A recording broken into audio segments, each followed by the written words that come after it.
welcome to the TMC Newsroom. My name's Rich Tehrani. Thanks for watching us today.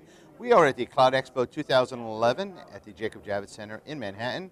On our program today is Darryl Brown. He is the Director of Cloud, SaaS, and Media at Telx.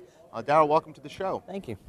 So Telx is a company that I've certainly interviewed many times over the years. And you have a lot of different products and services. You want to just outline what's happening? Yeah, I think a few weeks ago, Telx launched what we call a cloud exchange program, which allows cloud providers and cloud enablers, so it's not just customers, to work together to deliver cloud solutions, promote, and co-market. On the back of that, we recently launched our Cloud Connection Centers. And Cloud Connection Centers are basically SLA-driven facilities to allow cloud companies to connect to networks, to connect to enterprise customers, to deliver true hybrid solutions. And this is working out very good. We're working with partners such as SoftLayer, Voxel, BatBlue, and looking at other people in the integration space to round out how they deliver their hybrid cloud solutions. And how does your company sell to its customers? Is it via the channel? Is it direct? How does that work? We actually have two models. We do have a direct sales team, and we also have a channel sales team. So the channel sales team work, the partners and alliances models there, and referral programs. And on the direct sales team, they engage with the larger customer base, in the cloud or the carrier spaces. And we're starting to play more in the enterprise space as well. And how do I know if I would be a good customer for Telx? Realistically speaking, a good customer for Telx is someone that is looking for choice of connectivity and a choice of locations. You have an IT shop, or you are looking to outsource some of your IT shop to somebody else, maybe one of my partners, and you want to offsite, I would say predominantly big data. So you want to get some of that big data out of your premises, but keep it on your equipment. You can move that into my Cloud Connection Centers, and then have that connected back into the cloud service providers you wish to use. So you still keep control of some of your assets, but by moving them into the connection center, you get them off premise, which means you can reduce some of your access costs and things like that. Those are typical types of customers, more technology-heavy type customers.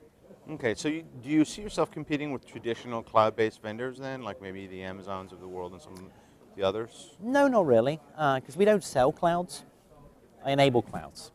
So I don't see myself necessarily competing. I do see myself augmenting. I would say if you're a larger mass market cloud provider, say like an Amazon, that doesn't want to get into the managed space per se, or like the managed hosting space, I would not be competing with you, but some of my customers may be. Okay. So in terms of trends you're seeing in the market, what's happening now? We just saw each other about a month ago, and so I'm wondering, cloud space is moving so quickly. I'm sure there's new trends. I think, I think basically it's the year of the hybrid.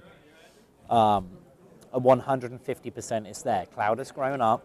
The cloud providers are understanding that people are not just going to put their stuff on a big shared infrastructure that's accessible purely from the internet.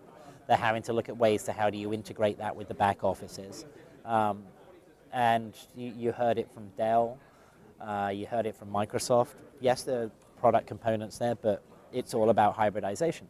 I think hybridization has actually got a much longer roadmap than a lot of these guys anticipate, because there's always, there are people out there still using AS400s and System 36s. Those things are not going away. So the only way, mainframe sales are still doing pretty well, and too. IBM makes good money out of it. So you're still going to have data that is there, and that needs to integrate with the cloud applications. Otherwise, you don't get a ubiquitous platform.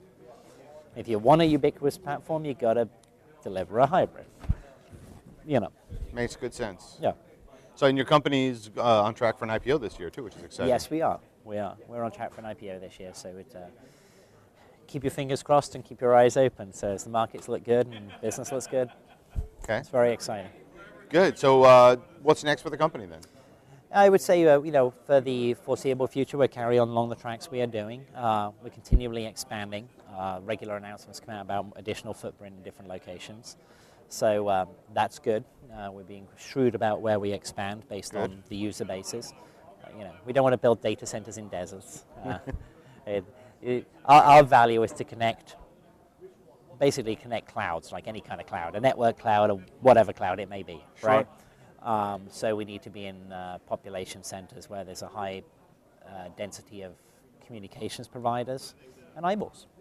Fantastic. Well, thanks for being on the program. Good luck with the IPO. Thank you very much, Rich.